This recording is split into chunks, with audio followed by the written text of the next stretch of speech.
Fine student, देखो आज class में हम लोग 3 टॉपिक को कवर करेंगे एज यूजुअल जो करते हैं हम लोग एडिटोरियल्स में।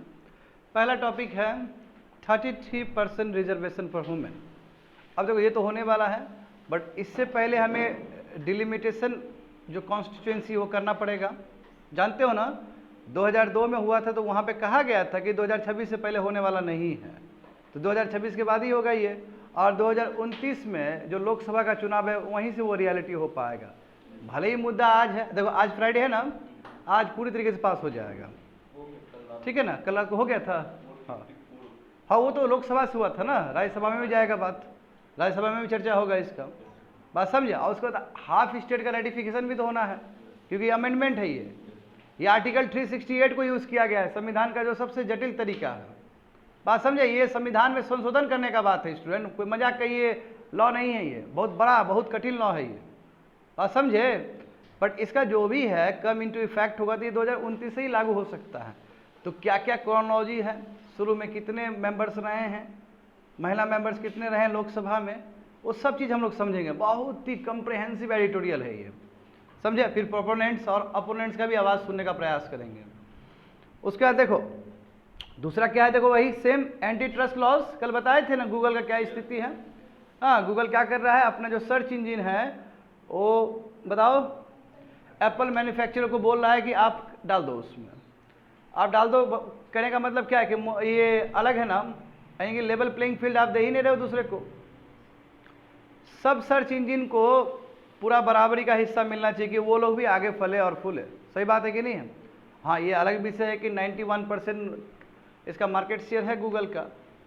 इसका मतलब ये नहीं ना कि इसी का मोनोपोली रहे पूरा दुनिया में, इसलिए ये कटघरे में आ गया है। तो इसमें समझेंगे, इससे पहले माइक्रोसॉफ्ट भी आया था स्टूडेंट, ठीक है। तो एक बहुत अच्छे तरीके से समझेंगे इस एडिटोरियल्स को। एंड थर्ड वन कल बताया था डार्क पैटर्न, जो ई कॉमर्स साइट अभी बहुत ज़्यादा प्रैक्टिस कर रहा है। तो डार्क पैटर्न के लिए गाइडलाइंस कुछ अभी सरकार बोली है कि गाइडलाइंस इस पर हम तैयार कर रहे हैं, और ये जो गाइडलाइंस है सब तुम्हारा कंज्यूमर प्रोटेक्शन एक्ट के अंतर्गत आ जाएगा। कंज्यूमर प्रोटेक्शन एक्ट जो अभी फिलहाल में बनाए थे, पहले वाला जो बना था उसको संशोधन किए थे, याद है ना, ये हाल फिलहाल का ही चीज़ है। तो चलो तीनों को पढ़ते हैं, समझते हैं। कम्प्रिहेंसिव है फर्स्ट, इसलिए थोड़ा सा अच्छे से ये पढ़ोगे तो पॉलिटी तुम लोगों का बहुत ज़्यादा क्लियर हो जाएगा, समझे। बहुत ही ब्यूटीफुल, इसमें सरकार के बारे में मेंशन किया गया है, बहुत खूबसूरत एडिटोरियल है। देखो GS paper 2 constitution and polity, Indian constitution, historical underpinnings, evolution, features, amendment, significant provisions and basic structure. समझ गए स्टूडेंट, इंडियन एक्सप्रेस पेपर में आया था 15 मार्च को। तो मामला समझो, हाँ 33% reservation to women in Lok Sabha and state assembly. Rajya Sabha नहीं, राज्यसभा नहीं, राज्यसभा तो विधानसभा चुन के जाता है, तो राज्यसभा में तो बैठेगा ही नहीं ये क्रोनोलॉजी, राज्यसभा में तो ये बैठेगा ही नहीं इस तरह का टेक्निक। तो ये तुम्हारा क्या है, लोकसभा और विधानसभा के लिए। हम जानते हो विधानसभा है तो कई स्टेट में विधान परिषद भी है, उसके लिए नहीं, विधानसभा के लिए है ये। और जानते हो जहाँ तक सवाल है पंचायती राज का तो ऑलरेडी दे दिया गया है, और कई स्टेट में 50% भी, जैसे बिहार में 50% है महिलाओं का आरक्षण पंचायती में, और बहुत अच्छा वेल रिप्रेजेंटेशन हुआ है कि नहीं हुआ बताओ। तो इस बार ही जो पंचायती राज का जो नीचे वाला, जैसे म्यूनिसिपैलिटी का चुनाव हुआ था ना, तो हमारे क्लास के स्टूडेंट लोग के मदर उठी कि नहीं उठी उसमें, अपने हिमांशु की मदर उठी थी, तो वो भी डायरेक्ट तुमको लगेगा ऊपर से रिजल्ट देखो नीचे इस तरह जा रहा है। हाँ, आखिर कोई भी महिला ही जीती ना, पार्षद कौन बनी, महिला ही ना बनी जी। हाँ, तो बिल्कुल उसी का रिजल्ट है वो, पंचायती राज सिस्टम का ही रिजल्ट है वो, जो संशोधन हुआ है उसमें। तो यहाँ पे समझो अब कितना, ये 228 अमेंडमेंट बिल है। अब एक्ट बन जाएगा तो उसका नाम कुछ और हो जाएगा, ठीक है, वो देखेंगे। ये 105 या 106 होगा, वो 107 होगा, ऐसे कुछ होगा उसका। अभी अमेंडमेंट बिल है बाबू, एक्ट बनता है तो इसका नोमेनक्लेचर चेंज हो जाएगा, ठीक है। तो ये अमेंडमेंट बिल है, ये लोकसभा में इंट्रोड्यूस हुआ है। और इससे क्या होगा, यदि ये पारित हो गया तो 1/3 अपारित हो चुका है, ऑलमोस्ट हो चुका, ओके है। देखा नहीं, कल दो ही ने नो बोला, ओवैसी का ही ओवैसी ने नो बोला है, हैदराबाद से जो है सांसद, तो बाकी तो वो मेजोरिटी में गया है, ओके गया है। थोड़ा न्यूज़ भी फॉलो किया करो स्टूडेंट। तो 1/3 जो सीट होगा, हाँ लोकसभा के लिए, उसके लिए महिला ही चुनी जाएगी, 1/3, बहुत बड़ा ये आंकड़ा है स्टूडेंट। और ये जो कंटिन्यू रहेगा 15 साल के लिए, यानी कि 2029 से लागू होगा, 2029 से लागू होगा, ये अभी लागू नहीं होगा। इसके पीछे क्या कारण है? देखो इसके पीछे बहुत सारा कारण है। 2002 में स्टूडेंट बढ़िया सुनना है, डिलिमिशन कमीशन बनता है ना, ये चौथा या पाँचवा बना है, अब जो बनेगा ये पाँचवा या छठा बनेगा अब। तो 2002 में बोल दिया गया था कि 2026 से पहले कुछ नहीं होने वाला है, तो 2026 के बाद होगा। और अभी पॉपुलेशन सेंसस भी नहीं आया आपका, 2011 का ही लेटेस्ट सेंसस है हमारे पास। अभी 1-2 साल में कहीं सेंसस हो जाए, तो जो सेंसस कितना भी जल्दी हो या कितना भी हो, तो ये लागू 2016 के बाद ही 2026 के बाद ही हो सकता है। तो फिर डिलिमिशन क्या है? डिलिमिशन मतलब क्या है? टेरिटोरी कॉन्स्टिट्यूएंसी फिर बनाया जाएगा ठीक से, क्योंकि जानते हो कि अर्बन पॉपुलेशन बहुत बढ़ गया है। अरे बच्चे लोग 10 साल पहले बेगूसराय का जो आबादी था तो बहुत अलग होगा अभी से, कि आबादी बढ़ गया होगा, कई गांव का आबादी बहुत कम हो गया होगा क्योंकि माइग्रेट कर गए होंगे लोग, तो उस हिसाब से ना फिक्स करना होता है टेरिटोरियल कॉन्स्टिट्यूएंसी सब। तो ये जो इसी को बोलते हैं डिलिमिशन प्रोग्राम कहते हैं, समझे ना। और डिलिमिशन कमीशन इसके लिए बनाया जाता है। तो 2002 में सबसे लेटेस्ट बना था, उसने कहा है कि 2026 से पहले नहीं होने वाला है, तो 2026 के बाद होगा। और उसके पहले 2026 से पहले तुम्हारा पॉपुलेशन सेंसस होगा, उसके आधार पे 2026 के बाद होगा डिलिमिशन। और जो भी होगा उसके बाद 2029 से जब लोकसभा होगा तब तुम्हारे 33% महिलाओं को आरक्षण दिया जाएगा। Are you getting me? तो आज 2023 में जो बात कर रही है, जो लागू होगा बच्चों, देखो 2023 में जो बात कर रहे हो लागू होगा 2029 में, और बहुत बड़ी बात है। अब देखो इस समझने वाला चीज़ है, बहुत कुछ समझने वाला चीज़ है अंदर का, बहुत फैक्ट माइन्यूट डिटेल्स है इसमें। देखो अब तुम खुद सोचो कि जो रिजर्वेशन है 15 साल के लिए दिया गया है, तो इससे तो बहुत बड़ा पॉलिटिक्स होने वाला है, क्योंकि जानते हो कि जो SC ST को जो मिला था वो भी 10 साल के लिए मिला था। और उसके बाद जानते हो ना पॉलिटिक्स में क्या रूप लाया। अच्छा मान लो कि आने वाले समय में कोई सरकार ऐसा हो और बोले कि 33% रिजर्वेशन हम कम कर 33% महिलाओं का जो आरक्षण है वो हम कम कर देंगे, 15 साल हो गया, तो बवाल नहीं मच जाएगा इंडिया में। तो अब ये लगभग लोग को मानना है कि ये परमानेंट फीचर ही बन के चला जाएगा भारत का। अब बनना है तो बनना है, ठीक है, महिला का उत्थान होना चाहिए। अरे गेटिंग में समझ गए ना, तो वही चीज़ बताया गया वहाँ पे। देखो ये जो लागू होगा जब 2029 से होगा तब जाकर 15 साल के लिए होगा, यानी कि 2029 से लेकर प्लस 15 ईयर्स के लिए। और जानते हो 15 करके बढ़ाते चला जाएगा इसको। हाँ, ये जो बिल है, बिल का नाम क्या है? नारी शक्ति वंदन अधिनियम, ठीक है। तो भाई वुमेन एम्पावरमेंट 1/3 जो कोटा होगा महिलाओं को, देखो जैसे SC और ST होता है ना फिक्स, उसमें भी तुम्हारा 33% रिजर्व कर दिया गया। SC ST में भी जो SC से जो चुन के आएगा उसमें भी 33% महिला होना चाहिए। जैसे SC ST को रिजर्वेशन मिलता है ना स्टूडेंट, हाँ SC ST को मिलता है, उसमें भी 33% महिला होना चाहिए। ये जनरल तो कर ही दिया, जनरल पूरा 33%, उसके अंदर भी 33%, वो भी ठीक है। और ये देखो ये आर्टिकल 368 का बात है बच्चे लोग, कई बार पढ़ चुके हो। तो आर्टिकल 368 जो प्रोविजंस है वो इतना ईजी तो नहीं है। वो संविधान में जब संशोधन करोगे और आर्टिकल 360 को यूज़ करोगे तो बहुत जटिल प्रक्रिया है ना। और वो भी आपका जो रेटिफिकेशन होना चाहिए, जानते हो लोकसभा राज्यसभा और plus half of the states, और भी मेजोरिटी से बाबू, स्पेशल मेजोरिटी से, यही ना जी, स्पेशल मेजोरिटी से है। तो बहुत खतरनाक है। जैसे GST हुआ था, याद है ना GST जैसे पास हुआ था उस लेवल पे पास होगा ये, समझा। और देखो सब्सिक्वेंट डिलिमिशन एक्सरसाइज होगा उसके बाद ये लागू होगा, और नेक्स्ट सेंसस और सब्सिक्वेंट डिलिमिशन एक्सरसाइज होने के बाद। समझ में आ गया होगा, पहले बता दिए हम। तो देखो बिल ने कहा है कि 33% रिजर्वेशन होगा लोकसभा के लिए, विधानसभा के लिए, है ना, लेजिस्लेटिव असेंबली के लिए भी तुम्हारा। हाँ, बट किसके लिए? देखो जो तुम्हारा ये जो NCT है, NCT मतलब NCT समझ रहे हो ना, दिल्ली वाला एरिया, वो यूनियन टेरिटरी का हिस्सा, वहाँ पे भी 33% reservation. State and legislative assembly, state assembly सबका टोटल और यूनियन टेरिटरी में तुम्हारा इसका ले लिया गया है, दिल्ली का ले लिया गया। अब तो समझ में आ गया होगा तुम लोग को। आगे देखते, देखो बहुत खूबसूरत मैप दिया गया। देखो अच्छा, अब बात कर रहे हैं तो पूरा दुनिया का देख लेते हैं, पूरा दुनिया का क्या स्थिति है, कितना परसेंट सीट महिला रिप्रेजेंट करती है। तो जान के हैरानी होगा स्टूडेंट तुम लोग को कि दुनिया में जितना कंट्री है उसका आधा कंट्री, 91 कंट्री कह सकते हैं, लगभग आधा कंट्री में महिला का जो रिप्रेजेंटेशन है वो 25% से कम है। अब तुम खुद देख लो, सो कॉल्ड यूनाइटेड स्टेट्स, उसमें 29% है। 29 मतलब रेस्ट क्या है, पुरुष ही जाएंगे रिप्रेजेंट करने के लिए। UK 35%, यमन सब में देखो स्थिति बहुत बुरा है। और इंडिया जानते हो वही 14.5%, तो 15% लूजली बोल ही सकते हैं। चाइना कितना है, 27%। रसा कितना है, 16%। साउथ अफ्रीका देखो इस मामले में बहुत बेहतरीन है। देख रहे हो स्टूडेंट, सब देखो वहाँ मैप में देखो ना, वहाँ पे सब इंपॉर्टेंट चीज़ है गधा, बहुत इंपॉर्टेंट चीज़ है, वहाँ पे ध्यान दो, ये पूरा कम्प्रिहेंसिव ज्ञान होना चाहिए तुम लोग को। 46% है साउथ अफ्रीका। ब्राज़ील देखो 17% है। इंडिया लगभग वही 14.5, तो उसको रफली 15% लिख दिया गया है। समझ गए ना। रवांडा क्या है? वाह, व्हाट अ रिप्रेजेंटेशन, 61% है। तो कहने का मतलब क्या है, दुनिया को उठाओगे ना, दुनिया में तुमको पता चला 91 कंट्री, आधा जो कंट्री है, आधा कंट्री में बोल रहा हूँ रफली, उसमें 25% से कम रिजर्व सीट है महिलाओं के लिए। हाँ, थोड़ा हम भारत का देख ले तो भारत जानते हो देवगौड़ा का जब सरकार था, है ना, तो 1996 में इंट्रोड्यूस किया गया था, समझे। फिर 1998 में, क्योंकि जानते हो बच्चे लोग, तुम लोग सब जानते हो, पॉलिटिक्स तुम लोग घोल के पिए हुए हो।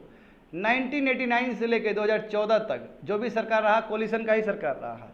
बहुत दिन बाद राजीव गांधी के सरकार खत्म होने के बाद बहुत दिन बाद कोई सरकार प्रचंड बहुमत में आया, समझे। वो है बीजेपी, मोदी जी के अंदर आया 2014 में, समझे। तो जब मेजोरिटी का सरकार होता है तो इस तरह का फैसला बहुत ही ईजी हो जाता है। उस समय जानते हो तुम लोग 1989 में कोलिशन सरकार, चंद्रशेखर आए, उसके बाद जानते हो नरसिम्हा वो आए, है ना, नरसिम्हा राव आए, फिर आगे बढ़ा देवगौड़ा आए, तो बहुत तरह का सरकार आए हैं। और देवगौड़ा के टाइम में ही 1996 में इंट्रोड्यूस किया गया था, वो यूनाइटेड फ्रंट गवर्नमेंट इसको इंट्रोड्यूस किया था, बट नहीं हो पाया क्योंकि कोलिशन सरकार था। तो जो भी कोलिशन सरकार का मतलब क्या है, रीजनल पार्टी का ओवर से रहेगा उसमें, ये बुझने आता है ना, क्षेत्रीय पार्टी का, क्षेत्रीय पार्टी का अपना क्षेत्र हित होता है, तो मना कर दिया इस चीज़ को। 1998 में फिर से एनडीए गवर्नमेंट ने किया, वहाँ फेल हो गया वो, समझे। फिर 1999 में फिर रीइंट्रोड्यूस किया है 13 लोकसभा में, नहीं पास हो पाया। फिर से 2003 में फिर से एनडीए गवर्नमेंट ने प्रपोज किया, नहीं हो पाया। 2008 में यूपीए गवर्नमेंट ने इंट्रोड्यूस किया, यही कारण तो है कल यूपीए ने पूरा, ये कांग्रेस ने पूरा सपोर्ट कर दिया ना, उसको सपोर्ट कर दिया, सपोर्ट किया है। दूसरा रीजन भी है, हाँ, तो क्रेडिट तो लेगा ही लेगा यार, मोदी जी भी तो क्रेडिट लेने के लिए ही किए हैं, ये क्या नहीं सोचते हो। सब लोग क्रेडिट ही तो लेता है, ये लोग। ये तुम्हारा केजरीवाल करता तो वो खोखते हुए वो बोलता ना कि हम ही तो किए हैं, तो सब तो यहाँ पे क्रेडिट ही ले रहा है। देखो ये प्रचलन ही बन चुका है पॉलिटिक्स का कि सब लेगा क्रेडिट, लगता है कि अपना सब पैसा जी रहा है पब्लिक के पैसा से। अब बात ऐसा कर रहा लगता है घर से बना के छाप के पैसा दे रहा है लोग, बात तो बड़ा बड़ा होता है, ये लोग का ले रहा है पैसा, पब्लिक का पैसा ले रहा है। अब बात ऐसा होता लगता है कुबेर खाना से पैसा निकाल के दे रहा है तुमको, अरे तुमसे ही पैसा लेकर तुमको ही दिया जा रहा है। ये तो बुड़बक हमारा जनता है कि बुद्धि नहीं है उतना, सिंपल बात है।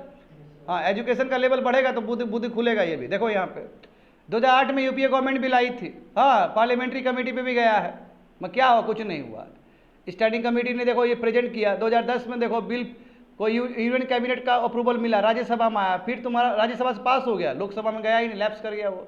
2014 में देखो लोकसभा ने उस चीज़ को लिया ही नहीं, लैप्स कर गया, क्योंकि आपको लेना पड़ता है। राज्यसभा में आया और लोकसभा तो बदलते रहता है ना, उसको रीइंट्रोड्यूस करना चाहिए, वो लिया ही नहीं, तो बिल खत्म हो गया। अब मोदी जी लेके आए हैं 2023 में। क्रोनोलॉजी समझ में आ गया ना, इसका क्रोनोलॉजी जो बच्चे लोग देखोगे तो 1996 का क्रोनोलॉजी आएगा। अब यहाँ पे देखो सीधा comparison of women legislator in other countries, ये तो तुम लोग देख चुके हो। साउथ अफ्रीका देखो 45% है कि नहीं है, है ना, लोअर चैम्बर और अपर चैम्बर में दिखाया गया है, तो दोनों का लगभग 45% है, वहीं लोकसभा राज्यसभा टाइप का। यूके देखो, यूके में भी ठीक ही ठाक है। यूएस में भी देखो 28-25 है, चाइना का एक ही है तुम जानते हो 26%। ब्राज़ील देखो, हाँ, इंडिया देखो, इंडिया में देखो, इंडिया में उधर कितना है, हाँ, इंडिया में तुम्हारा राज्यसभा में वही 13-14% है, और लोकसभा में भी वही 14 और 15% के बीच में है, इंडिया का बता रहे हैं। और आगे देखो, हाँ, ये देखो, ये मज़ा आएगा तुम लोग को देखने में। Share of women in Panchayati Raj institution देखो बहुत तगड़ा, उत्तराखंड देखो 56%, छत्तीसगढ़, बिहार भी अपना 50% प्लस है, 50% होगा बिहार भी, इसमें नहीं दिया गया, दूसरा विषय है, ठीक है। तमिलनाडु देखो 53% है, अंडमान निकोबार 33, बट समझ रहे हो, लद्दाख देखो 31% है, दादरा नगर हवेली तुम्हारा 32 है, तो ये भी 33 के रेंज में है इधर भी। अब मगर देखो जान के हैरानी हो जाएगा, आज हम बड़ा बात कर रहे हैं कि 33% महिलाओं का आरक्षण होना चाहिए। हमारा लेबर फोर्स पार्टिसिपेशन देखो ना, यानी कि 100 आदमी यदि काबिल है तो कितना आदमी काम कर रहा है, पुरुष तो बहुत काम कर रहा है हमारे कंट्री में, लगभग उसका 60% के आसपास हो जाएगा। जहाँ तक सवाल है महिला का, तो G20 में सबसे कम, G20 मेंबर में सबसे कम जो पार्टिसिपेशन है महिलाओं का वर्क में, वो भारत का है। देखो वहाँ पे 24% है, समझा। ऑस्ट्रेलिया 62% है, चाइना 61 है, कनाडा 60 है। 62% का मतलब क्या कि 100 महिला यदि काम करने की योग्य है तो 62 महिला काम कर रही है। जिस देश में महिला काम करेगी वो देश आगे जाएगा ही जाएगा। बात समझ में आ गया ना। इंडिया देखो, इंडिया बहुत पीछे है, हद पीछे है, 24%। तो देखो कई लोग का ये भी मानना है कि यदि 33% रिजर्वेशन बिल पास हो गया, एक्ट बन गया, तो ये जो लेबर फोर्स पार्टिसिपेशन है ये बढ़ेगा महिला का। क्योंकि देखो B.R. अम्बेडकर जी का भी तो यही मानना था कि पॉलिटिकल इक्वलिटी दोगे तो सोशल इक्वलिटी और जो इकोनॉमिक इक्वलिटी वो अपने आप बढ़ जाएगा, है ना। हाँ, गांधी जी का यहाँ पे विचारधारा दूसरा था कि सोशल और इधर इकोनॉमी दीजिएगा तो ये पॉलिटिकल बढ़ेगा। ठीक है, दोनों अपने अपने जगह सही है। अब देखते हैं डिबेट थोड़ा सा। जब संविधान का सभा था, लगा हुआ था, जानते हो बहुत सारा डिबेट हुआ, बहुत सारा सेडिशन के ऊपर डिबेट था। तो सबसे बड़ा डिबेट ये था, क्या SC ST को तो संरक्षण दे रहे हैं, रिजर्वेशन दे रहे हैं, SC ST को संरक्षण रिजर्वेशन दिया गया, क्या महिलाओं को भी देना चाहिए? तो इस पर बात उठा था। देखो क्या मत है कि ये आया, महिलाओं के रिजर्वेशन का इशू आया था हमारे कॉन्स्टिट्यूशन असेंबली डिबेट में उस समय, समझे, जब संविधान का प्रोसेस चल रहा था। तो ये बात था कि आइडिया ऑफ इक्वलिटी, हाँ, मगर जो आइडिया ऑफ इक्वलिटी को थोड़ा पीछे रख दिया गया। कहा गया कि नो, अभी ये नहीं देता, अभी ये देंगे तो दिक्कत हो जाएगा, इसको पीछे ठंडे बस्ते में रख दिया गया, इसको हटाओ, इसको हटाओ, अभी ये वाला इशू लेके नहीं चलते हैं। इसलिए कहा गया कि यस, ये अभी डालने की जरूरत ही नहीं है, क्योंकि आने वाले समय में डेमोक्रेसी आस्ते आस्ते सब ग्रुप को ले लेगा अपने अंदर। जितना लोकतंत्र बढ़ेगा उतना एजुकेशन बढ़ेगा, उतना महिला लोग खुद ही आ जाएगी, इसलिए अभी रिजर्वेशन नहीं देते हैं। अब देखो ना कहीं सही भी थे, क्योंकि उस समय इलिटरेसी देखो ना किस लेवल पे था। एक तो पुरुष तुम्हारा उतना पढ़ा लिखा नहीं है, महिला को स्थिति और खराब था, है ना। तो इसलिए नहीं भी दिया गया। बोला गया ये सोचिए, ये लोगों का विजन ये था कि आने वाले समय में डेमोक्रेसी खुद ही इनगल्फ कर लेगा, क्योंकि देश अभी आज़ाद हुआ है, लोकतंत्र अभी बहाल होगा, तो समय लगेगा मैच्योर होने में, समझे। देखो बहुत ही खूबसूरत बोला गया 1947 में बोला गया। एक हमारी जो महिला फ्रीडम फाइटर थी रेणुका राय, इन्होंने बहुत खूबसूरत बात कहा है। क्या बोला इन्होंने कि जितने भी मेल मेंबर हैं जो फ्रीडम फाइटर रहे हैं, अब ये पावर में आए हैं, तो जब ऐसे लोग ऐसे पुण्य आत्मा लोग जब देश को चलाएंगे तो जाहिर सी बात है महिलाओं का बात तो रखेंगे ही रखेंगे, गारंटी है, पक्का। मैं वो भूल गई थी कि जो फ्रीडम फाइटर है उनका भी जीवन है, वो भी तो मर जाएगी, अब वो भी तो मर जाएंगे, और 70 और 80 में बहुत गंदा होने वाला है।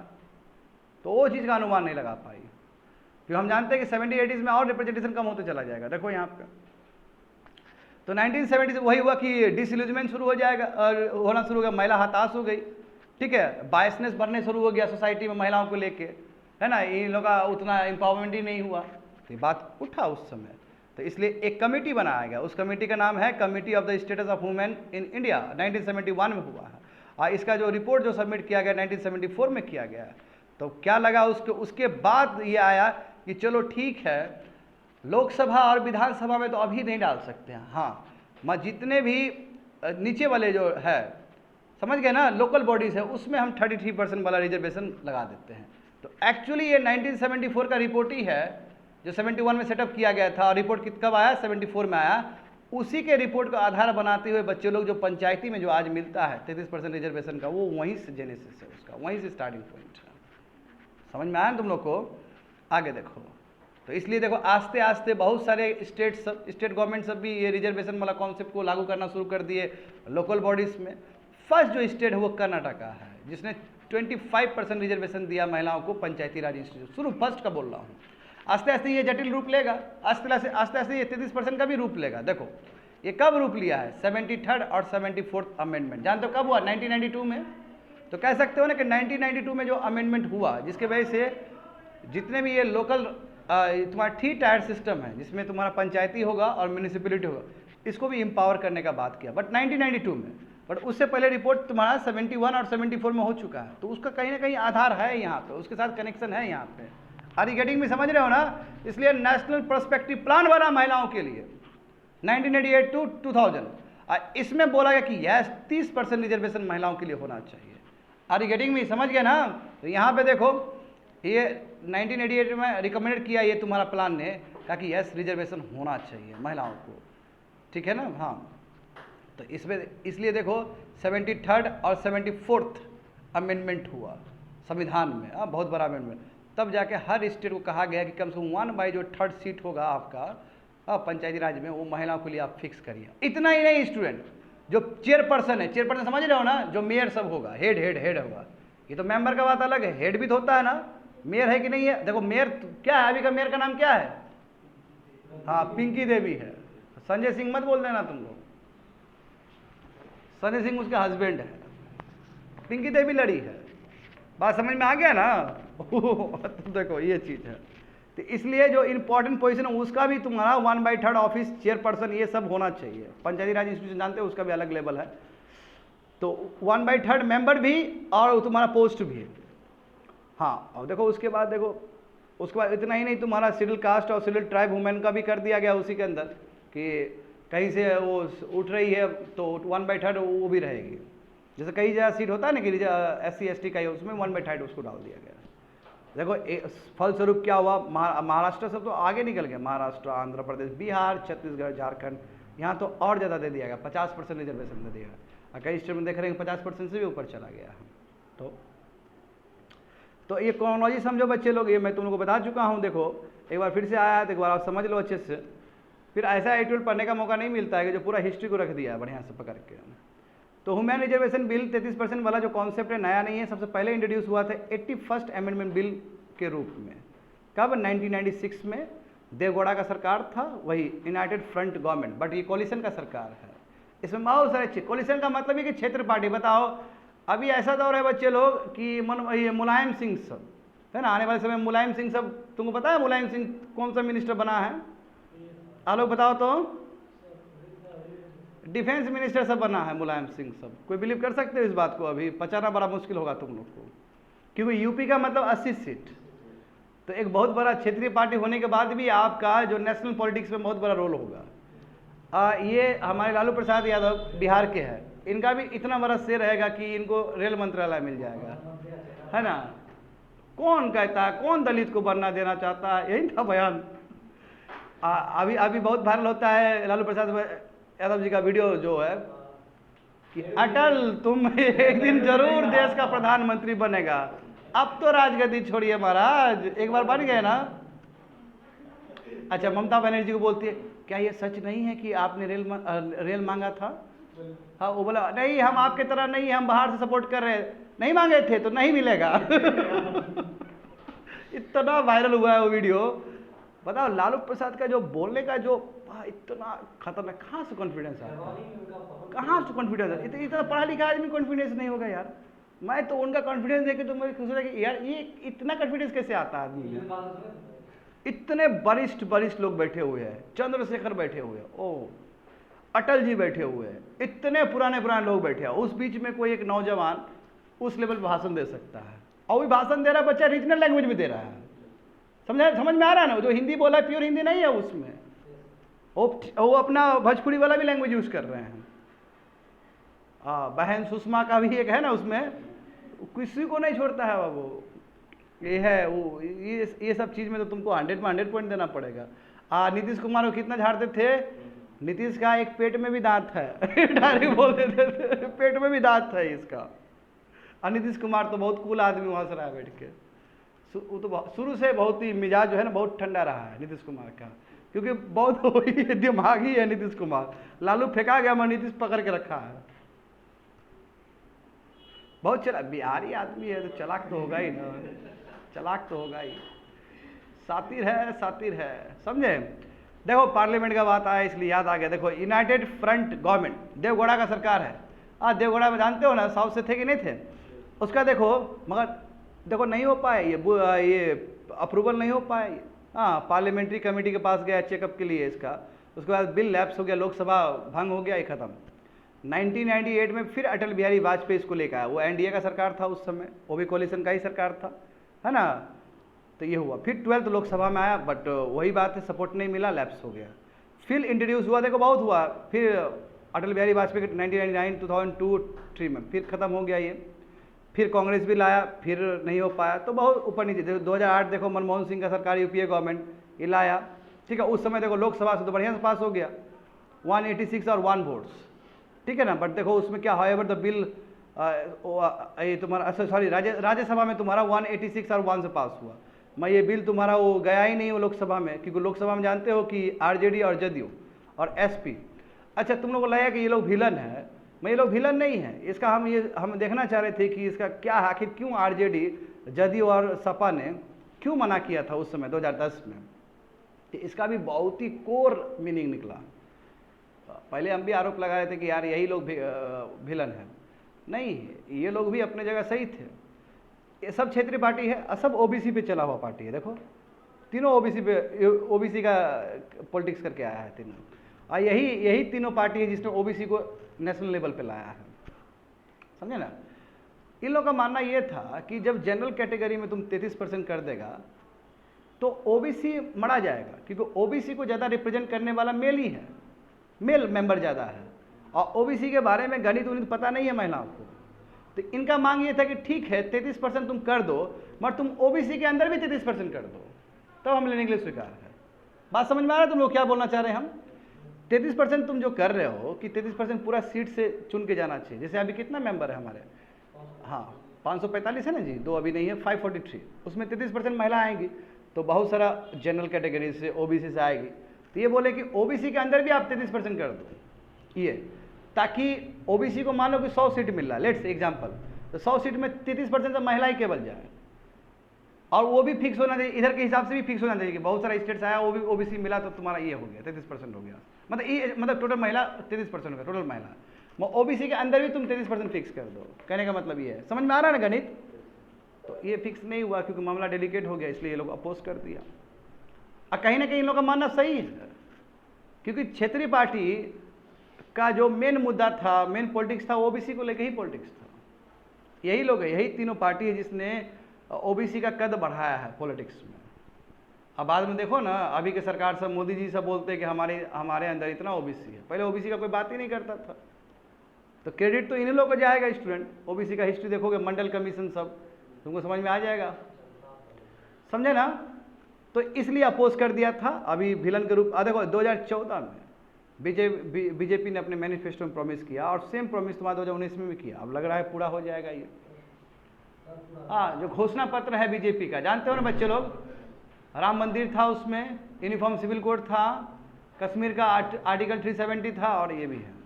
तो देखो सब, देखो बच्चे लोग, बीजेपी यदि प्रचंड बहुमत में आया, या जो आया पहले, तो उसने तो वो हर चीज़ कर दिया जो उसने मैनिफेस्टो में कहा है। तो हाँ, भले वो तब करता है जब उसको चाहिए होता है, वो विषय दूसरा है, मैं करके दिखाया उसने।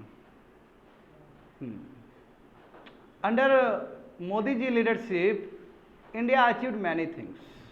भारत ने बहुत तरक्की किया है, भारत ने बहुत कमाया है मोदी जी के अगुवाई के अंदर।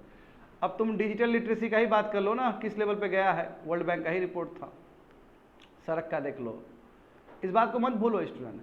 क्या कांग्रेस के टाइम में बेरोजगारी नहीं था? उस टाइम में भी बेरोजगारी था, अभी कुछ ज़्यादा है। उस समय चलो बैंकिंग वूकिंग वाला था, ये तो ख़त्म कर दे, बोला पकड़ा उकड़ा छाको हो गया रोजगार, तो विषय दूसरा है। सिलेंडर का दाम उस समय महंगा था, बीजेपी आया तो फिर सस्ता भी हुआ, अभी बहुत महंगा है। तो है, तो मगर यदि ओवर एनालिसिस करे, पूरा एनालिसिस करे, तो बीजेपी बहुत आगे नज़र आता है मुझे एज ए पर्सन, जो मैंने देखा है ट्रांजिशन उस हिसाब से मैं। और एक तो बोल्ड लीडरशिप ना, लीडरशिप भी तो बोल्ड रहना बहुत ज़रूरी है। अभी देखो इनको कोई दिक्कत नहीं है, किसी से भी गले मिल सकते, कोई घबराहट भी नहीं है, कोई घबराहट नहीं है। पहले क्या था कि जो सरकार रहता था, प्राइम मिनिस्टर को घबराहट होगी, क्षेत्रीय पार्टी कहीं सपोर्ट कर देगा, चला जाएगा, तब फिर देश थोड़ी चलता है। देश एक बोल्ड लीडरशिप से चलता है ना, कुछ भी करे भाई, क्या मतलब है। सोचो ये लोग कितने शंकर जी की तरह है, 20 को पचा के रोज चलते हैं। मोदी जी को कितना क्रिटिसाइज कर रहा है, कोई मतलब ही नहीं है, अपना काम किए जा रहे हैं। हाँ, वही आदमी आगे बढ़ता है जीवन में। क्रिटिसाइज करने वाला तो बहुत सारा लोग होगा, खराब खराब बोलने वाला बहुत सारा लोग होगा, मगर आपको निरंतर आगे बढ़ना है। तो ये हम मोदी जी से सीख सकते हैं। यस यस, और मोदी जी है बाबू, कोई तुम लोग ऐसा थोड़ी आदमी। मोदी जी है, सन्यासी आदमी है, वो आज प्रधानमंत्री बने हुए हैं, है ना। गर्व है भारत को पूरा, उनसे पूरा गर्व है उनसे। बताओ वो उनका उम्र दो दिन पहले उनका उम्र 73 हुआ शायद। हाँ बताओ, 19 साल का बच्चा लोग को हाफ ही आता है। हाँ, वो तुम्हारा एज जो तो कितना टाइम्स बड़े हैं, और उस उम्र में उनके पास इतना फुर्ती है। आदमी यहाँ 60 साल में बोलता है हम अभी भी काम करेंगे क्या, ऐसे मुंह घुमा के चलता है। सीखना है तो सीखो उससे, है ना। 73 ईयर से ओल्ड गाय, और भारत को इस पटल पे रिप्रेजेंट कर पाते हैं ना, पूरा ऊर्जा भरा हुआ है। ओ ये तो सीखने वाला चीज़ है यार। और ऐसे प्रधानमंत्री हो, ऐसे ऊर्जावान प्रधानमंत्री हो, तो जो युवा है, युवा बहुत कुछ सीखेगा देख के ही। यस, इसमें तो हम मोदी जी के फैन हैं। इस चीज़ में काम करने का उनका जो क्षमता है ना, अद्भुत, और सुनने का भी क्षमता अद्भुत है उनका। जितने भी लोग जाते हैं प्रेजेंटेशन लेके, कुछ कुछ बताते हैं कि हाईवे प्रोजेक्ट ऐसे बनेगा वैसे बनेगा, उसमें इनफैक्ट मोदी जी सुन के बाद में ना वैल्यू एडिशन भी कर देते हैं। सोचो, गुजरात में रहे तो अनुभव है उनको यार सभी चीज़ का, समझ गया ना। तो यहाँ पे देखो एक इशू बच गया लास्ट का, फेवर आर्गूमेंट, कि ठीक है ये जो कदम है नारी शक्ति वंदन अधिनियम का, कि 33% रिजर्वेशन का, ये सही है, अभी होना ही चाहिए हमारे कंट्री में। तो कैसे बोल सकते हो ये चीज़, यानी कि प्रोपोनेंट क्या बोल रहा है इस चीज़ को लेके, बोला कि इस तरह का जो अफर्मेटिव एक्शन है, इस तरह का जो रिजर्वेशन है वो बहुत इंपॉर्टेंट है, महिलाओं का कंडीशन इससे ठीक होगा। क्योंकि अभी भी सोसाइटी क्या है, पैट्रियार्कल है, अभी भी जो सोसाइटी हमारा वो पुरुष प्रधान सोसाइटी है। तो यदि रिजर्वेशन मिलेगा तो इन लोगों का जो स्टेटस है वो बढ़ेगा, नंबर 1। दूसरा क्या है तुम्हारा, कि अभी वही बोला डिस्पाइट द, अब हमारे नेशनल मूवमेंट जो फ्रीडम फाइटर है उन्होंने यही ना बोल के नहीं दिया रिजर्वेशन इन लोग को, कि डेमोक्रेसी आएगा अपने आप प्रोग्रेस होगा और आएगी, यही ना बोले थे डिबेट में कॉन्स्टिट्यूशन असेंबली में, ऐसा नहीं हो पाया। तो इन लोगों का जो एस्पिरेशन था, जैसे देखो B.R. अम्बेडकर कितना बढ़िया कोटेशन लिखे हैं, ठीक है। तो जितने भी हमारे फ्रीडम फाइटर थे जो नेशनल मूवमेंट में भागीदार रहे हैं, उन्होंने कहा है कि एक दिन अच्छा आएगा, महिला लोग भी पार्टिसिपेट करेंगे, बट ऐसा हो ना सका, तो रिजर्वेशन चाहिए। रिजर्वेशन देखो, रिजर्वेशन से क्या हुआ कि एक स्ट्रांग लॉबी बनेगा पार्लियामेंट में, और वो हर इशूज को लाया जा सकता है जो बहुत दिन से इग्नोर किया गया है। और एक प्रॉपर एग्जांपल दिया है कि पंचायती राज सिस्टम में जो महिलाओं का जो रोल है, लीडर्स का रोल है, बहुत अच्छा है। एग्जांपल देखो, हाँ, पुरुष लीडर है वो जल्दी एसेसेबल नहीं है, महिला जल्दी एसेसेबल है। जहाँ तक बात होता है लिक्वर का, दारू दुकान है कहीं पे, दारू का अड्डा है, तो उसको ख़त्म करने में महिला लोग आगे हैं, नंबर 1, है ना। और महिला लोग का जो कंट्रीब्यूशन है ड्रिंकिंग वाटर पे, सैनिटेशन में बहुत अद्भुत कंट्रीब्यूशन है, देखते हो ना। हाँ, कल उल चेक करती है, जाके देखती है कहाँ टॉयलेट है नहीं है, बहुत अच्छा काम करती है। तो इससे भी हमें पता चलता है करप्शन बहुत कम हुआ है, और न्यूट्रिशन आउटकम्स पे काम किया। माल न्यूट्रिशन बहुत बड़ा प्रॉब्लम है कि नहीं है, उस पर काम हुआ है। हाँ, इस पर ये लिखा नहीं गया, इस पर एक आरोप लगता है कि महिला ज़्यादातर जो है उसमें पुरुष का ही पीछे हाथ रहता है, उसका भाई का, उसका हस्बैंड का, उसके पिताजी का। हम डिस्पाइट ऑफ डैट इस बात से भी इनकार नहीं कर सकते कि हक मिलना चाहिए उसको। हाँ, डेमोक्रेसी है, आस्ते आस्ते आस्ते वो भी समय आएगा जब महिला इंडिपेंडेंट होकर अपना डिसीजन लेगी। अब यही हर समय बोल दोगे कि महिला को बनाएंगे उसका पति लेगा, तो ये भी तो गलत बात है, पहले ही आप धारणा में आ गए, समझे ना। अब देखो इंडिया में जानते हो कि क्राइम अगेंस्ट वुमेन, देख रहे हो ना, यहाँ श्रद्धा का केस हो रहा है, श्रद्धा केस लिविंग रिलेशन वाला, है ना। अब हम देख रहे हैं कि जो महिलाओं को लेके जो रेप हो रहा है, गलत गलत चीज़ हो रहा है, महिलाओं के लिए दुष्कर्म किया जा रहा है। जब ऐसी स्थिति में यदि महिलाओं को तुम पार्टिसिपेशन करने नहीं दोगे, एक तो वर्क फोर्स ऐसे ही पार्टिसिपेशन कम है, आखिर ये 24% जो पार्टिसिपेशन है महिलाओं का, एक तो सबसे बड़ा रीजन सिक्योरिटी भी है। अब देखो पुरुष जो काम करने जाता है उसको रात को भी व्यवस्था है आने जाने का, महिला को नहीं है। और उसके बाद दुष्ट सोसाइटी ही नहीं जीने दे रहा है उसको, तो फिर कैसे महिला काम करेगी आगे, जीवन में कैसे बढ़ेगी। और लो न्यूट्रिशन लेवल, एनीमिया वाला प्रॉब्लम है कि नहीं है महिलाओं को। जब इतना कुछ, अब देखो स्क्यूड सेक्स रेशियो, और उसमें देखो कोई जो लड़की होती है तो उसको फेवर ही नहीं किया, तब सब बोलता है लड़का ही चाहिए, लड़का ही चाहिए। तो सोसाइटी में कहीं ना कहीं वो पुरुष की तरफ ज़्यादा वो है, और एक क्राइम भी है। तो ऐसे केस में हमें जरूर महिलाओं को ना डिसीजन मेकिंग तक पहुंचाना होगा। कैसे पहुंचाना होगा, रिजर्वेशन देख के तो है, मतलब जो पक्ष का जो है उसका भी दलील बहुत अच्छा है। आगे देखो स्टूडेंट, हाँ सब लोग ये कह रहे हैं स्टूडेंट, हाँ अब ये हो गया तुम्हारा ना, ये क्या है तुम्हारा, ये आर्गुमेंट फेवर हो गया। Some say that 30 reservation is about changing powerful interest in Indian polity. हाँ, तो बोला कि ये 33% दे देंगे तो इससे जो इंडियन पॉलिटी में जो पुरुष प्रधान वाला चीज़ है वो चेंज हो जाएगा और महिला भी रिप्रेजेंट कर पाएगी। बट जो अपोनेंट है, अपोनेंट भी तो होगा, मतलब अपोनेंट जो कहता है वो कहता है कि इससे प्रिंसिपल ऑफ इक्वलिटी खत्म हो जाएगा। क्यों प्रिंसिपल ऑफ इक्वलिटी का मतलब क्या? अरे भाई जितना तुमको टैलेंट है उतना वो आगे जाएगा, अब 33% रिजर्वेशन दे दिए तो महिला जो टैलेंटेड नहीं है, जिसको लूड़ बुद्धि नहीं है बोलने के लिए, वो भी महिला को देना पड़ेगा आपको, कंपल्सन ना हो गया जी। और ऐसे भी देखो यहाँ बहुत अच्छा लिख दिया गया है तुम्हारा कि कास्ट ग्रुप के बारे में क्या बुझने आएगा महिला को, और पॉलिटिक्स में जो महिला का जो पुरुष का जो सोच है, जो समझ है, वो बहुत ही व्यापक है। अभी देखो ना, अभी क्लास में हम पॉलिटिक्स का बात करेंगे तो पता चला लड़की लोग सो गई और लड़का लोग पूरा अलर्ट होकर सुन रहा है। अभी तुम डिफरेंस देखो, तो ऐसे भी लड़की लोग का जो रुझान है पॉलिटिक्स का बहुत कम है बाय नेचुरली भी। तो अब ऐसे लोग जो सो रहा है लेक्चर सुन के, ऐसे लोग, अब ऐसे लोग के बीच में तुमको एक को चुनना है, तो कितना सही रिप्रेजेंट कर पाएगी, ये भी $1 बिलियन सवाल है। Are you getting me? बात समझने का प्रयास करो ये चीज़। तो वही चीज़ बताया गया है, देखो। तो इससे क्या होगा, तुम्हारा लोअर दे, हाँ अब बोला है कि ठीक है आप महिलाओं को दोगे, अच्छी बात है। महिलाओं को तुम पॉलिटिकल रिप्रेजेंटेशन दिया, इकोनॉमी तो कुछ नहीं, सोशल तो कुछ नहीं, तो कहाँ से होगा फिर? नहीं होगा। और यहाँ जानते हो ना, कोई महिला काम करने के लिए भी जाती है तो उस पर आरोप लगता है, देखो घर में बच्चा को नहीं पाल रही है, बाहर जा रही है।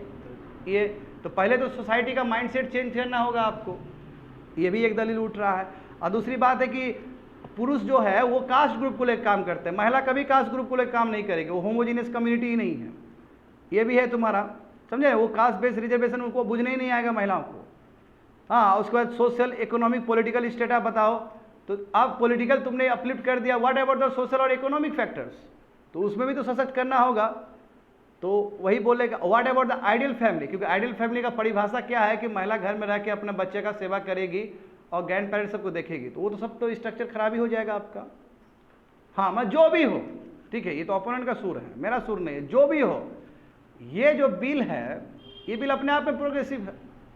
क्यों? क्योंकि हम जानते हैं कि पहला जब लोकसभा का जो फर्स्ट लोकसभा में जो लोग चुन के आए तो 4.5% महिला का रिप्रेजेंटेशन था, और अभी बढ़ के तुम्हारा 14.5% हुआ है। तो इतना लंबा यात्रा करने के बाद भी उतना बढ़ोतरी नहीं हुआ है जितना होना चाहिए, तो उसके लिए यस चाहिए। अभी देखो, अब बचे लोग, ये तो हो गया लोकसभा का। If you look closely about the Vidhan Sabha, तो देखो महिलाओं का रिप्रेजेंट 14% ही है केवल छत्तीसगढ़ में, बंगाल में तुम्हारा लगभग 14%, झारखंड में तुम्हारा 12% है, और ऐसे बहुत सारे स्टेट्स है जहाँ पे 10% से भी कम है, मेजोरिटी ऑफ द स्टेट में 10% से भी कम है। तो इसलिए ये जो बिल है, जो एक्ट बन जाएगा आज और कल में, वो बहुत ही निर्णायक चीज़ है भारत के लिए, वुमेन एम्पावरमेंट के लिए। Are you getting me? समझ में आ गया ना? सब कवर कर दिया। देखो चलो आगे बढ़ते हैं स्टूडेंट।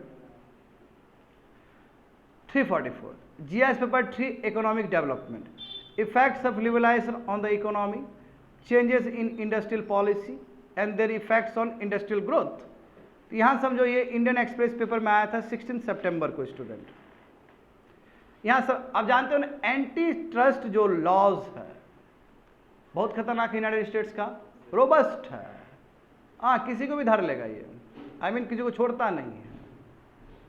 अनलाइक इंडियाज लॉज, जो हमारे कंपटीशन कमीशन ऑफ इंडिया जो है, वो उतना टेक्निकली अवेयर नहीं है जितना ये लोग है। हाँ, इन लोग से भी डेंजर यूरोपियन यूनियन वाला है, वो तो छोड़ता ही नहीं है। ये तो थोड़ा सॉफ्ट भी है, क्योंकि सब जाइंट्स ऑफ यूनाइटेड स्टेट्स का ही है ना, ज़्यादा भी करेगा तो, क्योंकि इन लोग का मानना है कि उतना ही हम प्रेशर क्रिएट करेंगे इन लोग के ऊपर, गूगल के ऊपर, फेसबुक के ऊपर, ताकि इनोवेशन खत्म ना हो। अब जहाँ तक सवाल है यूरोपियन कंट्री का जो अप्रोच है उसका अलग है, उसको इनोवेशन से ज़्यादा इंपॉर्टेंट है प्राइवेसी। अब जैसे एग्जांपल देखो, प्राइवेसी कितना इंपॉर्टेंट है। जैसे बेस्ट एग्जांपल हम अपना ग्रुप का देते हैं, यूपीएससी ग्रुप है तुम लोग का, इंग्लिश ग्रुप है, सब ग्रुप है, सबका अपना पर्सनल नंबर है। अब सबको अधिकार है अपना प्राइवेट लाइफ जीने का। यदि किसी का नंबर मिसयूज किया जाएगा तो कितना प्राइवेसी उसका हनन हो गया। आजकल देख रहे हो ना, फेसबुक कर क्या रहा है, गूगल क्या कर रहा है, आप जो भी चीज़ टाइप कर रहे हो वो सब वो रिकॉर्ड में रख लेता है, और उस तरह का आपको एडवर्टीजमेंट आना शुरू हो जाएगा। जैसे लेट से तुम पतंजलि का कोई चीज़ देख रहा है, बच्चे लोग पतंजलि का कोई प्रोडक्ट देख रहा है, और तुमको एक वो ऐसे पतंजलि वाला प्रोडक्ट तुमको आ जाएगा विज्ञापन के रूप में, क्या करोगे? एक दिन अट्रैक्ट हो जाओगे, और जो चीज़ तुम खरीदना नहीं चाह रहा वो भी चीज़ तुम खरीद लेगा।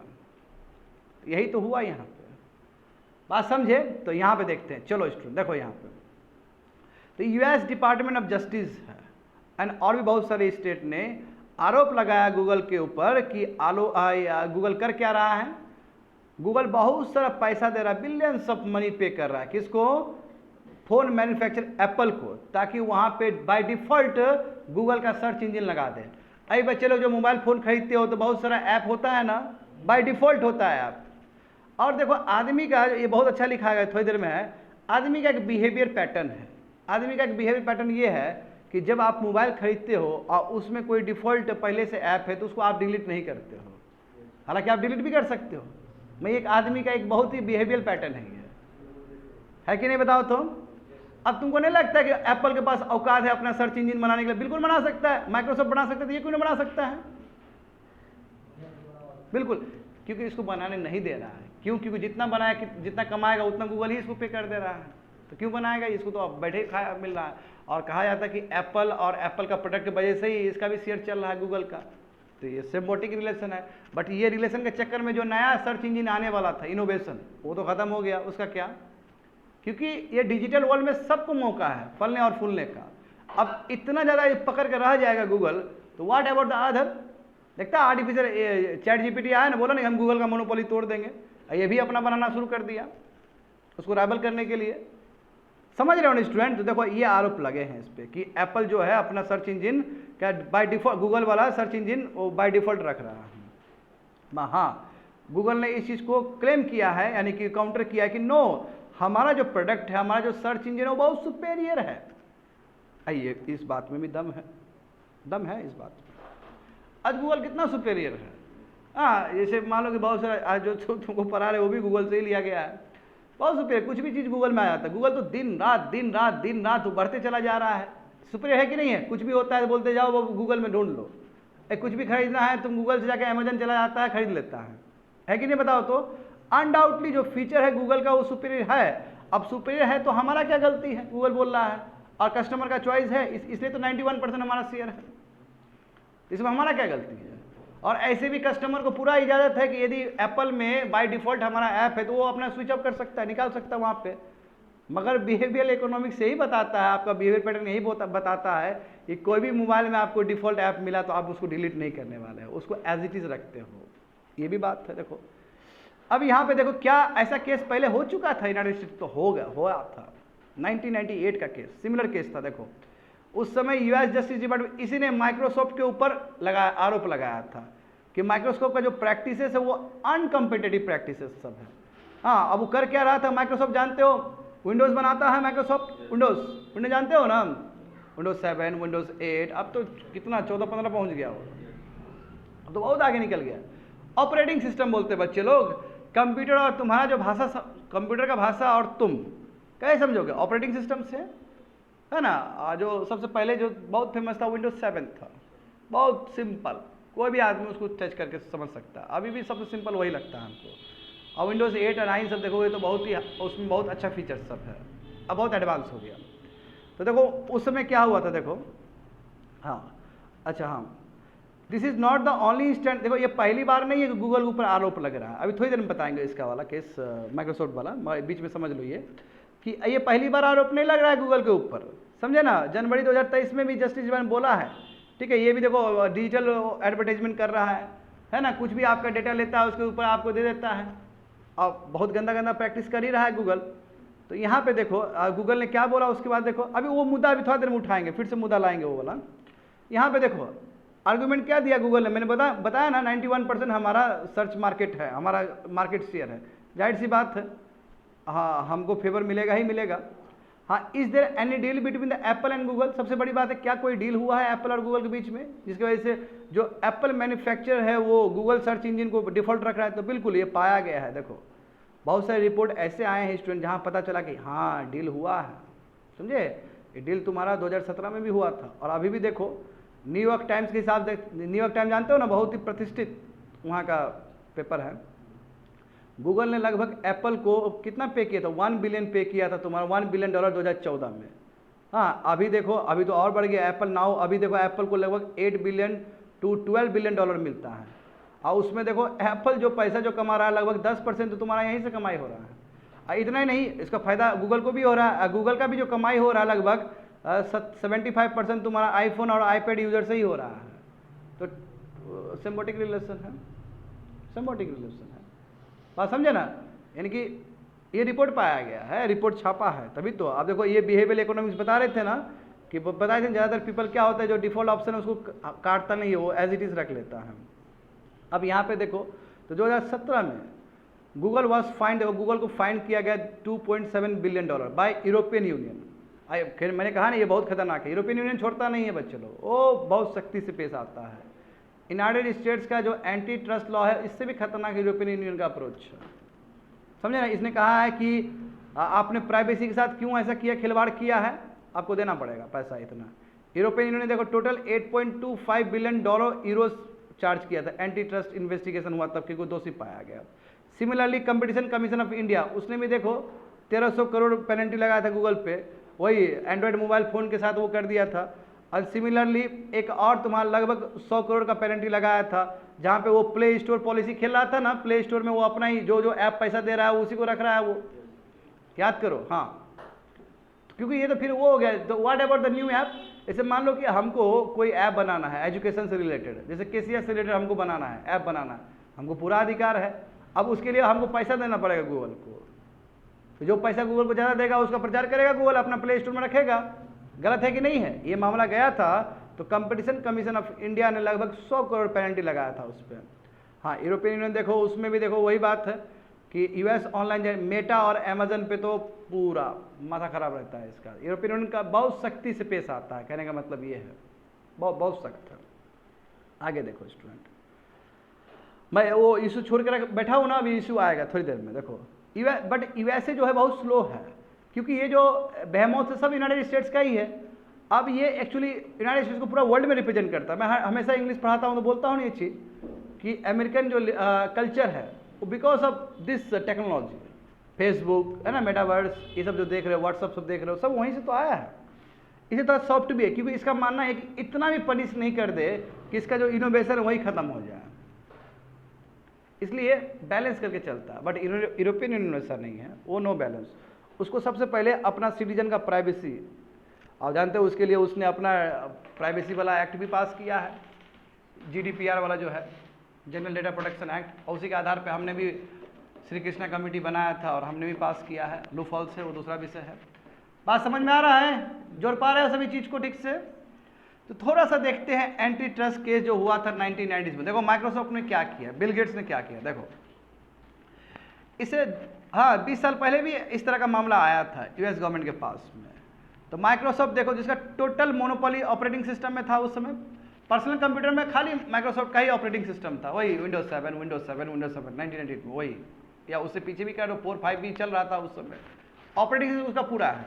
इसने क्या किया बच्चे लोग, इसने बहुत चालाकी से क्या किया, उस समय नेटस्केप ब्राउजर ये बहुत चलता था 1995 में। इंटरनेट का जो तुम्हारा जो वर्ल्ड वाइड वेब है, यानी कि इंटरनेट के लिए नेटस्केप ब्राउजर बहुत चलता था, समझे ना। उसको ख़त्म करने के लिए इसने क्या किया, माइक्रोसॉफ्ट ने क्या किया, नेटस्केप को अपने ख़त्म करने के लिए इसने क्या किया, इंटरनेट एक्सप्लोरर लाया। इंटरनेट एक्सप्लोरर जानते हो, बहुत फेमस है। हाँ, ये लाया इसने कौन से। आस्ते आस्ते क्या हुआ, आस्ते आस्ते, क्योंकि जानते हो माइक्रोसॉफ्ट का आएगा ऑपरेटिंग सिस्टम है, वहाँ पे सर्च इंजन डाल दिया है तुम्हारा ये वाला इंटरनेट एक्सप्लोरर, तो आदमी इंटरनेट एक्सप्लोरर ही यूज़ करेगा, बाय डिफॉल्ट ना हो गया जी वो। तब what about the Netscape browser, वो तो आस्ते आस्ते तुम्हारा मार्केट खत्म हो जाएगा उसका। ये गलत प्रैक्टिस किया है, तो ये गवर्नमेंट ने देखो मामला उठाया 1998 में, 2001 में बात हुआ, मैं तब तक बहुत लेट हो गया था, क्योंकि तब तक तुम्हारा जो नेटस्केप का जो शेयर है वो पूरा गिर गया था, जाके भी नेट से उठ नहीं पाया, क्योंकि एक बार आदमी स्विच कर गया तो स्विच कर गया। जो बात टेक्नोलॉजी यही तो है, एक बार जब पसंद आ गया फिर पीछे वो रौंद के चला जाएगा। देखो तो गलत प्रैक्टिस किया था इसने। द केस डिड नॉट सेक, फिर भी देखो माइक्रोसॉफ्ट का मोनोपोली तो बहुत तगड़ा ही रहा, क्योंकि वो गिर गया था ना, इसलिए देखो वही बोला कि ये केस होने के बावजूद भी माइक्रोसॉफ्ट का जो मोनोपोली था उसको हिला नहीं पाया, और नेटस्केप तब तक तुम्हारा मार्केट जो लीडरशिप है उसका मार्केट जो था सब खो दिया। वो बाद में तुम्हारा फायरफॉक्स ब्राउजर के साथ मैच कर गया, वही मोजिला फायरफॉक्स के साथ मैच कर गया। हाँ था ना, तुम लोग थे कि नहीं थे यार? तो हम लोग तो बचपन में यही यूज़ करते थे, मोजिला फायरफॉक्स ही यूज़ करते थे। हाँ अभी भी है, मगर कितना कम शेयर हो गया उसका। हाँ नेटस्केप का वो जाके वो ब्लेंड कर गया, उसमें जाकर मैच कर गया। इंटरनेट एक्सप्लोरर अभी भी होगा, हाँ, बट वो तुम्हारा उसके साथ होगा, विंडोज़ के साथ होता है, बहुत कम। अभी तो गूगल का है पूरा। हाँ उस समय देखो, उस समय गूगल का क्या स्थिति था, तो गूगल तो 1998 में फॉर्म हुआ था, गूगल बहुत कम था। अभी देखते हो ना, गूगल ने सबको ओवरटेक कर दिया, गूगल ने सबको ओवरटेक कर दिया। The massive tech clash has been building up in recent year. तो इस तरह का जो टेक्नोलॉजिकल वार जो है या टेक क्लैश है, ये तुमको दिखेंगे अभी रिसेंट टाइम में। देखो यूनाइटेड स्टेट्स में है ना, तो यहाँ पे ये सब चीज़ चल रहा है। और देखो सबसे बड़ा प्रॉब्लम पता है क्या हो रहा है, टीनेजर मेंटल हेल्थ के साथ। जो टीनेजर है, तुम्हारे उम्र के लोग सब है, 15 साल से लेकर, वो घंटों घंटों इंटरनेट पर बैठे हुए हैं, फेसबुक चला रहे है ना, ये इंस्टाग्राम चला रहे हैं, तो गलत विज्ञापन का हमेशा टारगेट रहता है। आखिर बच्चे लोग को बूझने क्या आता है। अब सिंपल देखो ना तुम, अभी कोई भी एक चटपटा गाना है तो एक ही बार में 1 मिलियन व्यू चला जाता है तुरंत। अब ये सुनील हमको बोल रहा था कुछ दिन पहले, हरियाणा खट्टर ने एक समारोह किया था ना, और बिग बॉस का जो विनर है वो लड़का, क्या नाम है उसका, हाँ एलबीस यादव, हाँ एलबीस यादव का हाथ ऐसे उठा कर लग रहा है कि बाबू ये मतलब वर्ल्ड वार जीत के आया है। अरे पाप मत करो यार, तुम एक सीएम है, तुमको उठाना है तो नीरज चोपड़ा का हाथ उठाओ, उसके लिए समारोह बनाओ। ओलंपिक में वो गोल्ड मेडल जीत के आया है, बिग बॉस जीत के आया, वो भी बिग बॉस जीत के आया है, तो बिग बॉस कौन सा बड़ा चीज़ है। वो खट्टर पागल कहीं का, वो खट्टर वो अपना वोट लेने के लिए एलबीस को उठा रहा था हाथ में। बट क्या संकेत तुम क्या दे रहा है कि सबको बिग बॉस जाओ, ये गंदा गंदा काम करो। तुमको देना है नीरज चोपड़ा का एग्जाम्पल दो ना, नीरज चोपड़ा क्या हरियाणा से ही आता है ना, हाँ ऐसे लोग का ना एग्जाम्पल देना चाहिए। ये भी एक सोचने वाला बात है। जब तुम रोल मॉडल ही इतना गंदा गंदा लोग को मानोगे तो तुम सीखोगे क्या। यदि रोल मॉडल मानना है तो जो हरियाणा से आईएएस टॉप किए तो उसको लेके आओ, उसके लिए समारोह बनाओ। It is also bad thing, समझे स्टूडेंट। देखो यहाँ पे देखो मेंटल हेल्थ क्राइसिस कि इसलिए बैकलैश हो रहा है। प्राइवेसी को लेकर देखो, प्राइवेसी को लेकर हो रहा है। अब प्राइवेसी क्यों ना हो, अब बताओ तुम कोई भी चीज़ ईमेल तो करते ही हो स्टूडेंट, ईमेल जानते हो। अब बताओ तुम्हारा सब रहता है, तुम कोई भी वहाँ पे ब्राउज़र कुछ भी निकाल रहे हो, सब गूगल सब रखता है। और उस हिसाब से गूगल जैसे मान लो कि तुम अनअकैडमी बार बार यूज़ कर रहे हो। मैं एक सिंपल एग्जांपल देता हूँ, तुम बार बार अनअकैडमी को देखना चाह रहे हो क्योंकि बहुत फेमस है अनअकैडमी सिविल सर्विस के लिए भी, तो तुमको अनअकैडमी से उधर से आएगा, तुमको खबर आएगा। देखो ये है कि गूगल ने उधर कर दिया, उसको एडवर्टीजमेंट आ रहा है, तुम 10 दिन मना किया, 11 दिन तुमको फंसा लेगा वो, तब क्या करेगा, तुम नहीं चाह के भी उस ट्रैप में फंस जाएगा।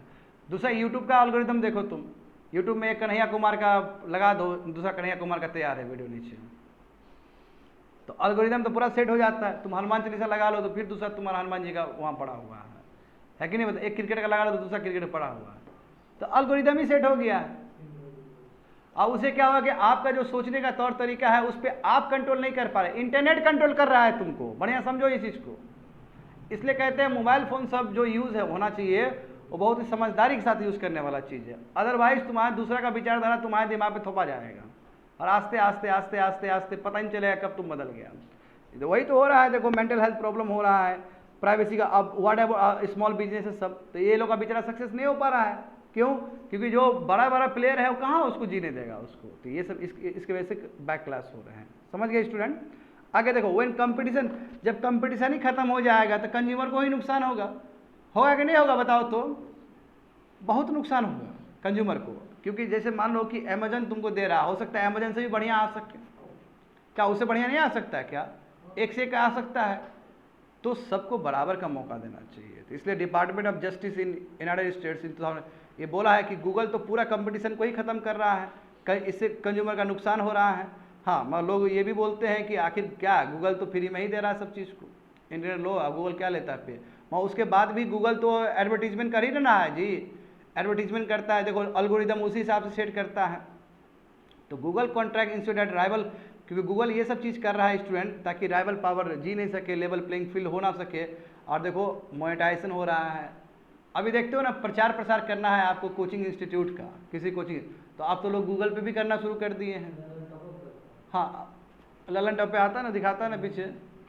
हाँ, देखे हो स्टूडेंट गूगल पे सिविल सर्विस का प्रचार देखे हो तुम लोग, इंस्टीट्यूट सबका एक आ जाएगा। हाँ, तो ये देखो, ये सब झूठपुटिया सब भी आ रहा है, तो कैसे काम चलेगा। हाँ, PWD तो बहुत फिजिक्स के लिए ना है, फिजिक्स के लिए तो उसको ठीक मानते हैं। अब सब में हाथ लगाओगे तो कहाँ से ठीक होगा तुम्हारा यार। किसी चीज़ का स्पेशलिस्ट बनो ना यार तुम, वो भी मार्केट शेयर खो देगा अपना। हाँ, ऐसा होता है। सब पे सवारी करना चाहोगे तो डूबोगे बढ़िया से। एक में एक्सपर्ट रहो ना। ये क्या हुआ, खान सर का कौन सा हुआ, बहुत कौन सा यूपीएससी चल गया उसका, सब पिट जाएगा, अंदर तरीके से पिट जाएगा। वो जो है वो उसका ओरिजिनलिटी वो भी खत्म हो जाएगा उसका। मैं कई बार तो बोल रहा हूँ, दिमाग ही नहीं है लोग का। एक फेमस हुए तो आपका जो पॉपुलैरिटी है उसको आप गलत तरीके से चैनलाइज मत करो ना। पॉपुलर तो हमारे विकास सर भी है, कहाँ विकास सर बोल रहे कि हम एसएससी को पढ़ाएंगे। तो आप अपने डोमेन में फोकस रखिए, उस वही आपका सक्सेस मंत्र है। अब यहाँ पे देखो तो एल्गोरिदम हुआ कि नहीं हुआ सेट, एडवर्टीजमेंट हो रहा, खूब कमा रहा है गूगल प्रचार प्रसार करके। The level playing field and preserving competition, इसलिए लेवल प्लेइंग कंपटीशन होना चाहिए, समझे ना। और सबको बराबर का अधिकार होना चाहिए। तो सबसे बड़ी बात है की टेस्ट सबसे इंपॉर्टेंट। कंज्यूमर हार्म, कंज्यूमर के लिए सबसे बड़ा हार्म क्या है, आप ट्रैप में फंस जाते हो, आप खरीदना नहीं भी चाह रहे हो तो आप खरीद लेते हो और आपको नुकसान हो जाता है। क्योंकि जानते हो गूगल का बहुत ज़्यादा ही डोमिनेंस है ऑनलाइन एडवर्टीजमेंट में, है ना। और जानते हो कि ये पूरा ऑनलाइन एडवर्टीजमेंट, तो कंज्यूमर सब यहाँ जो टीनेजर बैठा हुआ है, आप देखो ना ये लोग कितना ठगता है अमेजन सब, कि लास्ट सेल है, लास्ट सेल है, लास्ट सेल है, इसके बाद बढ़ जाएगा दाम। हाँ, तुम लोग क्या करते हो, मंगवा लेते हो उसको। लास्ट रूम खाली है, लास्ट रूम खाली है, जब रूम अंदर जाते हो पता चलता है कि 100 रूम तो ऐसे खाली था। तब हाँ, तुम भी बोलता है ना कि सस्ता होने वाला है 2-3 दिन में। सब ये लोग का गलत डिसेप्टिव प्रैक्टिसेस सब है, समझे ना।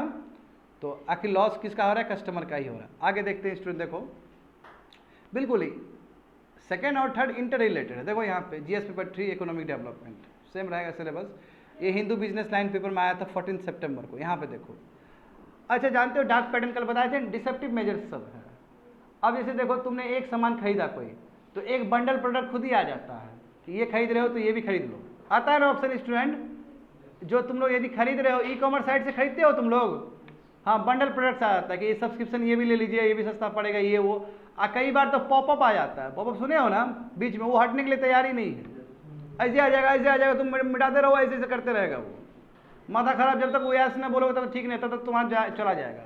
और कई बार तो इतना गंदा मैल प्रैक्टिस होता है स्टूडेंट कि तुम लिया है दो अपने मन से डाल दिया यहाँ पे। तो ई कॉमर्स साइट कितना गलत कर रहा है, गलत कर रहा है ना।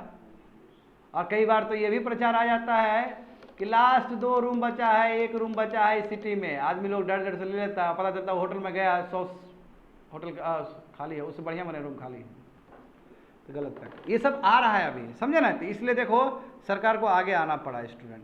तो एक तुम्हारा गाइडलाइंस तैयार हुआ है, prevention and regulation of dark pattern, वही डिसेप्टिव मेजर्स जो गलत गलत तरीके से ई कॉमर्स साइट्स जो कस्टमर को अपने जाल में फंसा रहे हैं, उसी के लिए गाइडलाइंस बनाया गया। किसने बनाया है ये, कंज्यूमर अफेयर्स मिनिस्ट्री ने, और ये advertising standard council of India, दोनों मिल के। और इसको इनकॉर्पोरेट किया जाए किस में, कंज्यूमर प्रोटेक्शन एक्ट 2019, क्योंकि कंज्यूमर को कुछ दिक्कत होगा तो इसी एक्ट में लिखा गया। और ये 2000 इसलिए बोले नया है ये, पहले जो चल रहा था उसमें ई कॉमर्स साइट का बात नहीं था, बट ये जो एक्ट है 2019 का एक्ट है, इसमें ई कॉमर्स साइट को भी लाया गया। और अब ये जो गाइडलाइंस है 2019 के गाइडलाइंस से वो उसमें डाल दिया जाएगा अंदर। तो ये बहुत ज़रूरी है अभी कंट्री के लिए। देखो इसमें नेशनल कंज्यूमर हेल्पलाइन है, ठीक है। अब देखो क्या हुआ स्टूडेंट, इसका दिक्कत क्या हुआ, CPA 2019 जानते हो ऑलरेडी। इसका मतलब क्या है, ई कॉमर्स साइट प्लेटफॉर्म में कुछ भी आपका गंदा गंदा प्रैक्टिसेस होता है तो आप वो कंप्लेन कर सकते हो। हाँ, हुआ क्या है 2018 से लेकर 2022 तक देखोगे नेशनल कंज्यूमर हेल्पलाइन में हर समय ही फ़ोन आते रहता है। क्या क्यों, अरे भाई ई कॉमर्स साइट बहुत डिसेप्टिव प्रैक्टिस कर रहा है, इसलिए फ़ोन आ रहा है। बात समझे। कंज्यूमर फोरम था पहले, DD1 में आता था ना प्रचार कंज्यूमर फोरम का, कहीं पे भी कोई का आपको का दुकानदार ठग रहा है तो वहाँ पे करिए। अब तो दुकानदार का स्वरूप ही चेंज हो गया, अब तो दुकानदार सब अमेजन बन गया, फ्लिपकार्ट बन गया, ओला बन गया, उबर बन गया। तो क्या करोगे उसका। कई जानते हो ई कॉमर्स साइट ऐसा भी है, पैसा पहले ले लेता है फिर भाग जाता है, उसको बोलते हैं फ्लाई नाइट साइट्स। एक दिन में तुमसे पैसा लिया और अगला दिन गायब। देखो तो जिस तरह आप जानते हो कि अभी देखो परिवर्तन आया कि नहीं आया। अभी टायर 2 और टायर 3 टाउन्स में भी लोग सब लोग हैं वो भी स्विगी से मंगवा रहे हैं, अमेजन से मंगवा रहे हैं, दे आर अवेयर, समझे। तो डार्क पैटर्न अभी बहुत ज़्यादा हो रहा है स्टूडेंट, जहाँ पे हमारे इंटरेस्ट के ऊपर एक बहुत बड़ा प्रहार किया जा रहा है ई कॉमर्स साइट के द्वारा। तो डार्क पैटर्न देखो वही कोई भी प्रैक्टिस हो सकता है जो जिसमें ट्रिक छुपा हो, कंज्यूमर के साथ वो ट्रिक कर रहा है और कंज्यूमर वो चाहता नहीं है मगर फिर भी कर दे रहा है वो चीज़। तो देखो सब चीज़ ये बताया गया क्या क्या हो सकता है। क्रिएट फॉल्स अर्जेंसी, 2 बचा है, 2 रूम बचा है, अब बताओ हो गया ना फॉल्स अर्जेंसी।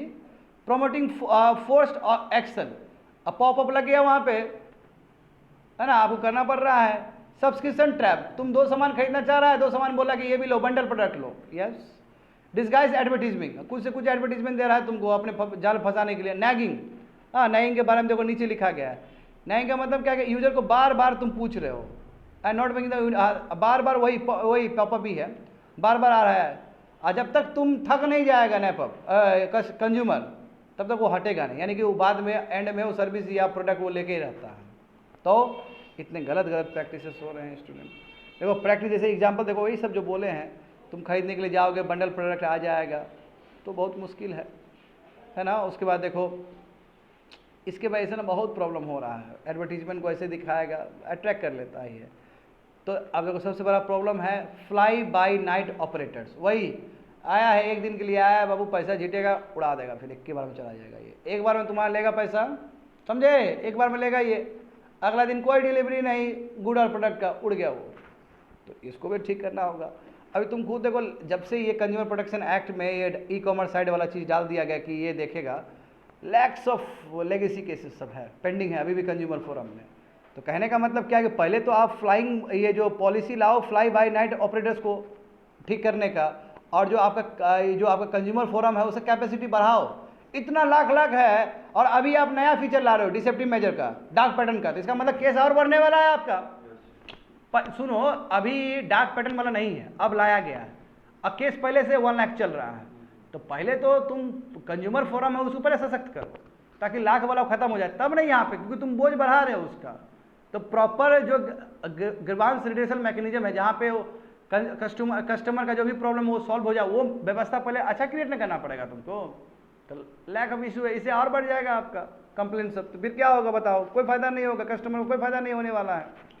इसलिए कहा जा रहा है स्टूडेंट कि सबसे पहले हमें ध्यान देना होगा इस पॉलिसी पे कि फ्लाई बाय नाइट ऑपरेटर जो ई-कॉमर्स का, उसको कैसे उसके ऊपर लगाम लगाया जाए।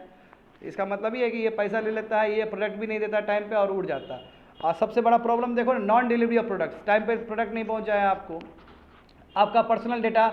ऐसे मान लो कि हम यदि बार बार गूगल में सर्च करें, लेट से मैं एग्जांपल बता रहा हूँ, मैं बार बार सर्च कर रहा हूँ गूगल में कि माल न्यूट्रिशन से कैसे इजाद पाए, कैसे निकले, ठीक है, खुद के लिए या किसी के लिए, बार बार देख रहा है कि ये माल न्यूट्रिशन पे कुछ ज़्यादा कर रहा है, तो हमको प्रचार आना शुरू हो जाएगा पतंजलि का पाउडर, और हम देखेंगे, एक बार इग्नोर करेंगे, हम बोले यही तो आखिर हम यही तो देखने के लिए आए थे, तो मेरे माइंड पे असर पड़ेगा ना स्टूडेंट, बिल्कुल। तो इसी को बोलते हैं मिसयूजिंग पर्सनल डेटा, ठीक है, क्योंकि जानते हो पूरा एल्गोरिदम होता है गूगल के पास, गूगल सब कुछ तुम्हारा सब हरकत को गूगल जानता है। अब भगवान का रूप है वो, 24/7। अभी तो बच्चे लोग मोबाइल ही चला रहे हैं। कल हम एक रील देख रहे थे, उस रील में बहुत अच्छा बोला है उन्होंने, एक कोई थी मैडम, उन्होंने कहा कि क्या रीज़न है जिसकी वजह से आजकल बच्चा लोग को सोने का उठने का पैटर्न खराब हो गया, कि रात भर रील देखते रहता है। रील देखोगे तो तुम्हारा वाइट स्क्रीन है ना, वो जब आएगा तो जो सोने वाला जो हार्मोन्स होता है वो कैसे रिलीज होगा, सोने वाला हार्मोन्स तभी रिलीज होगा जब डार्क होगा रूम। इसलिए रात को कभी वाइट स्क्रीन ज़्यादा नहीं देर तक देखना चाहिए, उससे आपका जो सर्केडियम जो रिदम है वो आपका ख़राब हो जाएगा, ब्रेक हो जाएगा, और जब एक बार ब्रेक होगा तो इसका असर आपके माइंड पे बहुत गंदा पड़ने वाला है। आर गेटिंग में, समझ गए ना। यहाँ पे देखो नॉन डिलीवरी प्रोडक्ट टाइम पे नहीं डिलीवर किया गया, और प्रोडक्ट डिलीवर भी हो तो आपका डिफेक्टिव प्रोडक्ट है। तो ये सब बच्चे लोग प्रॉब्लम है ई-कॉमर्स साइट का। That's it.